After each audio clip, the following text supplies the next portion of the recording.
Halo semuanya, Maidaristi ketemu lagi, bos tampan yang mati rasa.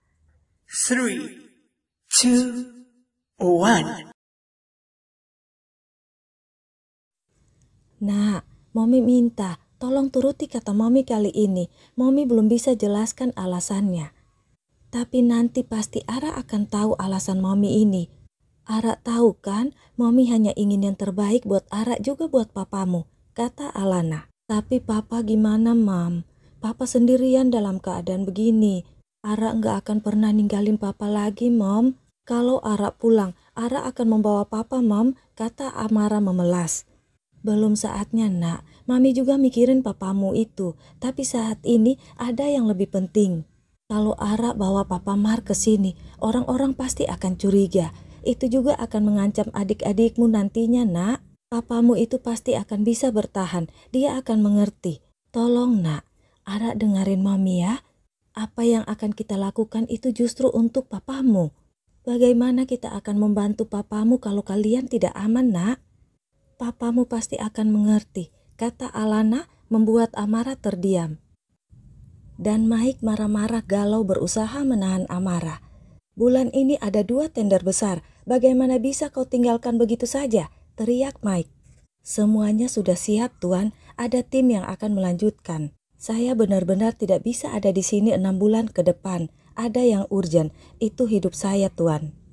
Tender-tender, di perusahaan mana saja saya akan mudah mendapatkannya, Tuan. Tapi kesempatan hidup dan masa depan saya tergantung keputusan saya 6 bulan ke depan. Apa kalau saya tetap di sini, ikuti kemauan Tuan dengan gaji berapapun? Tuan bisa jamin masa depan saya nanti?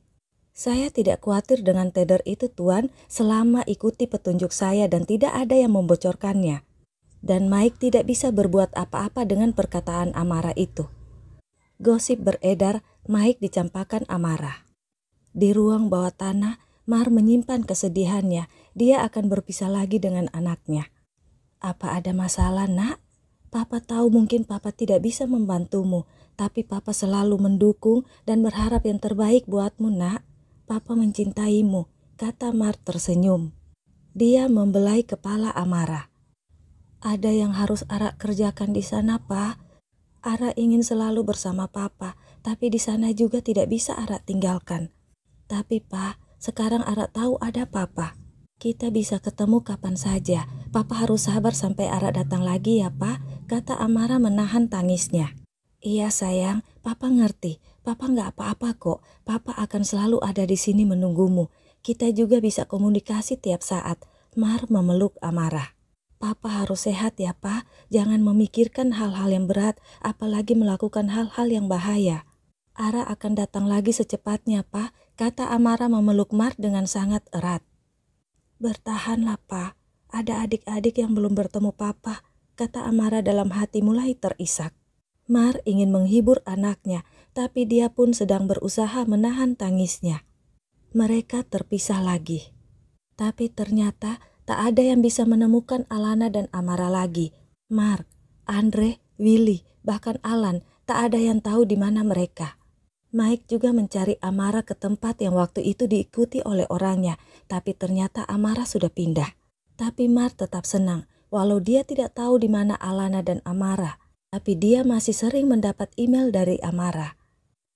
Dirgantara Company sangat terpuruk, hanya 2 tender yang disiapkan Amara yang dimenangkan. Selain itu, tidak ada lagi. Bukan tim dari Dirgantara Company yang tidak mampu, tapi tim perusahaan lain yang lebih kompeten. Apalagi Dim, Clay, dan Dio yang sudah diajari Alana. 3 orang itu penuh percaya diri. Mereka sekarang ada di urutan 1 perusahaan yang terpercaya. Dewan Direksi Dirgantara Company mulai cemas dan ingin minta pertanggungjawaban Mike. Mike semakin bingung. Di saat genting begitu, dia masih menerima ancaman pula. Ancaman yang mengatakan segala rahasia Mike akan dipublikasikan. Mike benar-benar depresi. Begitu banyak permasalahan dan dia butuh dana. Dia ingin menjual rumah putih yang harganya memang bisa mengatasi masalah keuangan di Dirgantara Company. Tapi tidak ada yang mau membeli rumah itu. Bukan karena harganya yang tinggi, tapi karena berita kalau rumah itu berhantu. Para pelayan di rumah itu pun satu persatu meninggalkan rumah itu. Mereka sering melihat hal-hal aneh di rumah itu, apalagi mereka tahu Sinta menghilang. Pasti arwahnya yang gentayangan. Dan harga rumah itu merosot tajam alias jatuh harga. Sekalipun jatuh harga dan terhitung sangat murah, tetap tidak ada yang mau membelinya. Andre menawar rumah itu dengan harga sedikit dinaikkan. Daripada semakin tidak ada harga, Mike melepasnya. "Terima kasih dok, aku sedang butuh uang," kata Mike. Mike yang biasanya cuek dan tidak akrab dengan Andre terlihat sangat baik. Dia sudah mengenal Andre. Dia juga tahu Andre yang merawat Mika ibunya. Jadi saat Andre menelpon ingin membeli rumah putih, Mike langsung menemuinya. "Emang ada masalah di perusahaan?" tanya Andre dengan nada biasa dan pura-pura tidak tahu. "Ya begitulah, namanya juga usaha, ada pasang surutnya. Dokter pasti tidak akan paham hal-hal begini," kata Mike. "Aku pasti akan bisa paham, tapi aku tak punya waktu untuk memikirkan hal itu. Pasien-pasienku sudah menyita waktuku," kata Andre. "Apa rumah Mark tidak dijual?" tanya Andre lagi. Mike terdiam. Kalau rumah itu dijual, dia tak akan memiliki rumah lagi. Bahkan perusahaan terancam lepas dari tangannya. Ia punya rumah di Italia, tapi ditinggali istri dan anaknya dan sudah atas nama istrinya. "Mungkin kalau rumah itu juga dijual, bisa membantu mengatasi masalahmu bro," kata Andre tak ingin menatap Mike. Mike kakak tertuanya, tapi dia tak merasakan apa-apa pada Mike, pikir Andre. "Telepon aku kalau rumah itu dijual," kata Andre dan menandatangani surat-surat rumah putih. Malamnya, Andre menyerahkan surat-surat itu pada Mark. Mark terharu. Satu persatu miliknya kembali. Dia tidak ingin merebut apalagi dengan cara tidak baik, tapi semesta berpihak padanya. Kalau rumah putih itu dijual dengan harga biasa, pasti uangnya tidak cukup. Tapi karena jatuh harga, rumah putih itu dia bisa beli dengan keuntungan dari perusahaan barunya. Andre dan Mark tidak tahu kalau Mike, si pelindung Alana lah yang membuat orang-orang atau pembeli ketakutan di rumah putih. Karena dia menjaga Mark dan Amara, dia jadi tahu jalan rahasia dan ruang bawah tanah, juga ruang kontrol CCTV. Setelah Amara pergi, tak ada lagi yang ke ruang bawah tanah itu. Jadi Mike leluasa untuk masuk ke rumah putih dan membuat suara-suara menakutkan yang bisa terdengar di seluruh rumah putih. Sebelumnya Mike mendengar pembicaraan Amara dan Andre tentang rumah putih kalau itu milik Amara yang diambil oleh Mike. Itu sebabnya dia membuat rumah putih itu terkesan berhantu, harga jatuh dan bisa dibeli oleh Mark.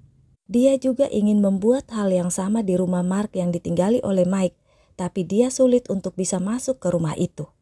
Andre menemui Pak Yono di kampung sesuai permintaan Mark. Pak Yono sampai menangis terharu karena Andre datang menemuinya.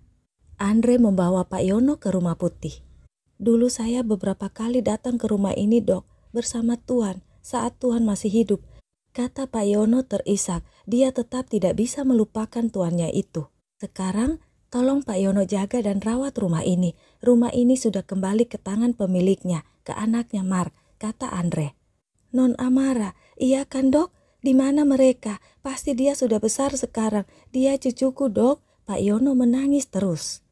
Dengan semangat dan harapan dia akan bisa bertemu dengan Amara lagi, Pak Yono membersihkan dan merawat rumah putih.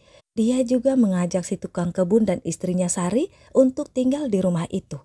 Seminggu sudah di rumah putih. Di suatu malam, Pak Yono menjerit-jerit. Tukang kebun dan istrinya Sari kaget mendengar Pak Yono yang berteriak-teriak. "Ampun Tuan, ampun, saya memang banyak salah, tapi saya tidak mengkhianati Tuan. Saya tetap setia pada Tuan sampai sekarang, sampai saya mati nanti. Ampun Tuan, ampun, Tuan yang tenang di alam sana Tuan, saya minta ampun." Pak Yono terus berteriak-teriak minta ampun sambil bersujud di lantai, tidak berani mengangkat wajahnya. Dia sangat ketakutan, dia takut melihat hantu tuannya yang tiba-tiba muncul di situ. "Pak Yono, saya haus, apa bisa buatin saya minum?" Suara Mark memang pelan, tapi terdengar sangat menakutkan. Mark sengaja isengin Pak Yono, dia tiduran di sofa tidak bergerak-gerak. Jelas saja hal itu membuat Pak Yono kembali menjerit-jerit. Tukang kebun dan Sari malah sudah lari tunggang langgang karena mereka juga melihat Mark. Selama seminggu ini mereka sudah mendengar cerita-cerita orang kalau rumah itu berhantu.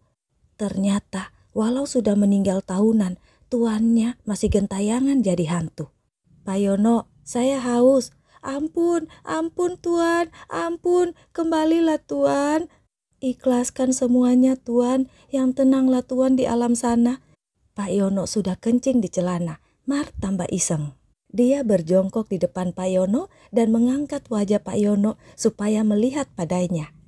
Pak Yono pingsan. Maaf, udah lama kita nggak ngakak ya. Mar menyiram Pak Yono dengan air yang banyak. Saat Pak Yono terbangun dan dia melihat Mar, dia pingsan lagi. 1 jam kemudian, Pak Yono bersimpuh memeluk kaki Mar, menangis, tertawa, menangis. Tuan, Tuan kembali, Tuan masih hidup. Dan rumah putih itu bercahaya lagi. Bye-bye my dear Risti. Mwah. You can hide away, there is nothing to say, so dream on, dream on.